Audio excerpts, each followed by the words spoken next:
बेटा है ये छोटे वाला है। जी। ये छोटे वाला बच्चा है। इससे बड़ा घर में ही है। छोटी बच्ची है 4 साल की। और उसी के सहारे ये घर में सर के चलता था। लेकिन भांजा ये देश के लिए इन्हें कुर्बानी दी है।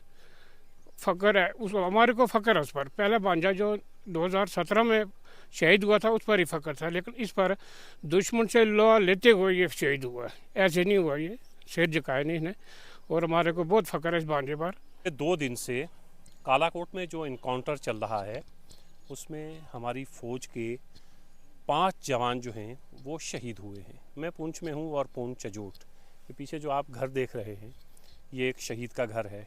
अजोट पुंछ से तकरीबन 4 से 5 किलोमीटर और यहाँ से सरहद बहुत करीब है।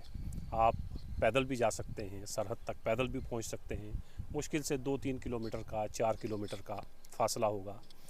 इस गांव में ये इनकाउंटर में जो एक शख्स शहीद हुआ है उसका ताल्लुक़ इसी गांव से है। अब्दुल मजीद नाम का शख्स शहीद हुआ और जब मैं इस गांव में पहुंचा, ये पीछे अब्दुल मजीद का ही घर है, जब मैं यहाँ पहुंचा पता चला कि अब्दुल मजीद की सगी मासी का लड़का यानी इनका कज़न, इनका भाई 2017 में पहले ही शहीद हो चुका है। ये समझिए कि ये शहीदों का गांव है, ये शहीदों का मोहल्ला है, ये शहीदों का घर है। अब्दुल मजीद के मामू इस वक्त मेरे साथ हैं। मैं समझ सकता हूँ कि इन हालात में बात करना कितना मुश्किल होता है, लेकिन बहरहाल बात तो करनी ही होती है। और ज़िंदगी में इस तरह के उतार चढ़ाव आते रहते हैं। कभी खुशी आती है, कभी गम आते हैं और मौत का एक दिन मुअय्यन तो है ही, लेकिन साथ ही साथ कभी कभी हमें फ़ख्र होता है कि हमारा ताल्लुक़ उस मिट्टी से है जिस मिट्टी ने इस सरज़मीन के लिए अपनी जानें निछावर की। आज नहीं बल्कि आज़ादी के 1947 के फ़ौरन बाद ही यही वो सरज़मीन है जिसने फ़ौजियों के साथ मिलकर यहाँ से दहशतगर्दों को, मिलिटेंट्स को भगाया था। अब्दुल मजीद के मामू मेरे साथ हैं। सर ये बताइएगा कि अब्दुल मजीद सुना है पिछले दिनों घर आया था, अभी कुछ दिन हुए हैं उसको वापस ड्यूटी ज्वाइन किए हुए? 25 दिन हुए जी। अभी।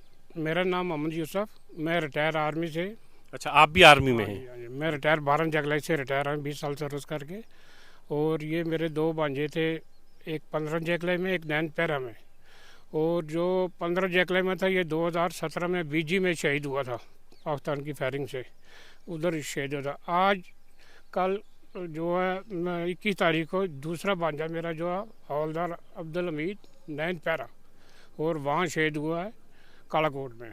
ये दूसरा जाना शायद। मेरे अपने परिवार के, सके परिवार के 30-35 आदमी हैं जो इंडियन आर्मी में, जिसमें से कुछ कोई 5-10 रिटायर हो गए, बाकी अभी सर्विस कर रहे। मेरा लड़का खुद आर्मी में अभी नया क्या अभी। तो कहने का मतलब ये है जी कि ये जो मेरा भांजा ये देश के लिए इन्हें कुर्बानी दी है। फ़ख्र है उसको, हमारे को फ़ख्र है उस पर। पहले भांजा जो 2017 में शहीद हुआ था उस पर ही फ़ख्र था, लेकिन इस पर दुश्मन से लोहा लेते हुए ये शहीद हुआ है। ऐसे नहीं हुआ, ये सिर झुकाया नहीं इन्हें। और हमारे को बहुत फ़ख्र है इस भांजे पर, जो ये दुश्मन से लोहा लेते हुए ये शहीद हुआ है। हज़रत ये बताइएगा कि फैमिली में और कौन कौन लोग हैं? इसकी फैमिली में इस वालदार अब्दुल हमीद के 2 बच्चे, एक बच्ची है। बड़ा बच्चा 8 साल का है, उससे छोटा बच्चा 6 साल का, उससे छोटी बच्ची है 4 साल की। छोटे छोटे बच्चे, माँ बाप इसके साथ है, लेकिन अभी माँ बाप का साया उठ गया। क्यों? इसी जो हवलदार के, इसी के सिर पर ये बाल बच्चा पाल रहा था। ये देखो, ये सेकंड वाला बच्चा है, ये साथ वाला जो बेटा है ये छोटे वाला है जी। ये छोटे वाला बच्चा है। इससे बड़ा घर में ही है। छोटी बच्ची है 4 साल की। और उसी के सहारे ये घर में सर के चलता था, लेकिन आज सिर का छत उतर गया है। ये बहुत दुखी हैं बच्चे, इधर आ जाओ। तो आज ये बहुत दुखी हैं, लेकिन हमारे को फ़ख्र है जी, सीधी बात है। हमने दुश्मन से लोहा लेते हुए उन्हें शहीद प्राप्त किए। तो कब तक यहाँ बॉडी पहुँचेगी, कब तक उनकी जो तदफीन है वो वगैरह मुकम्मल किए जाएंगे? कुछ आपकी बात चल रही होगी आर्मी से, क्योंकि वो प्रोटोकॉल में वो भी अपने कागजात वगैरह पूरे कर रहे होंगे। काउंटर में फंसे हैं बड़े बड़े ऑफिसर जो हैं, सीओ साहब और बाकी साहब, ये टैग पे फंसे हुए हैं। लेकिन देर होगी, कुछ हो सके रात को पहुँच जाए, नहीं तो सुबह जल्दी आ जाए, क्यों वो भी काउंटर में फंसे हुए हैं कि वो 3 अफसर 2 जवान शहीद हुए हैं वहाँ, लेकिन सबको गम है इन पर, लेकिन आ जाएंगे, ऐसा है जो सुबह तक 10 बजे तक आ जाएंगे। ये बहादुरों की फैमिली है, ये फ़ौजियों की फैमिली है। जैसे इन्होंने बताया कि इनकी फैमिली के 30-35 लोग आर्मी में हैं, कुछ रिटायर होके आ गए हैं, जैसे ये खुद रिटायर होके आ गए हैं, कुछ अभी भी आर्मी में हैं।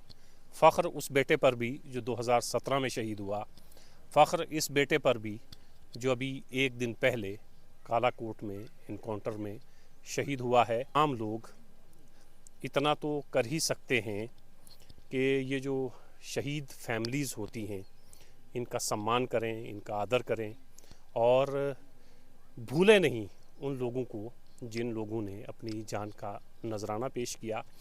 मैं ख़ास तौर से खित्ता पीर पंजाल के लोगों से ये कहूँगा कि हम आराम से रात को चैन की नींद हम और हमारे बच्चे इसलिए सोते हैं कि बहुत से लोग अपने बच्चों को छोड़कर बिल्कुल सरहद पर खड़े रहते हैं, वो निगरानी करते हैं हम लोगों की, तब जाकर हम अपने बाल बच्चे के साथ, अपने बच्चों के साथ सुकून की नींद सोते हैं। रोज़मर्रा के काम जो है वो जारी रख सकते हैं, हमारे बच्चे स्कूल जा पाते हैं। ये तमाम और तमाम आर्मी के उस शख्स के नाम है जो सरहद पर खड़ा है। ये जो 9 पैरा का जवान शहीद हुआ है, इसके 3 बच्चे हैं, छोटे छोटे बच्चे हैं। सबसे बड़ा बच्चा जो है वो 8 साल का है। समझिए उस फैमिली पर क्या गुज़र रही होगी। लेकिन ये फ़ौज है और ये फ़ौजी फैमिली है, ये फ़ौजी गांव है। यहाँ पर लोग दुख और गम का इजहार नहीं कर रहे हैं, बल्कि फ़ख्र महसूस कर रहे हैं 2017 में जो शहीद हुआ था उस पर भी, और कल जो शहीद हुआ है उस पर भी।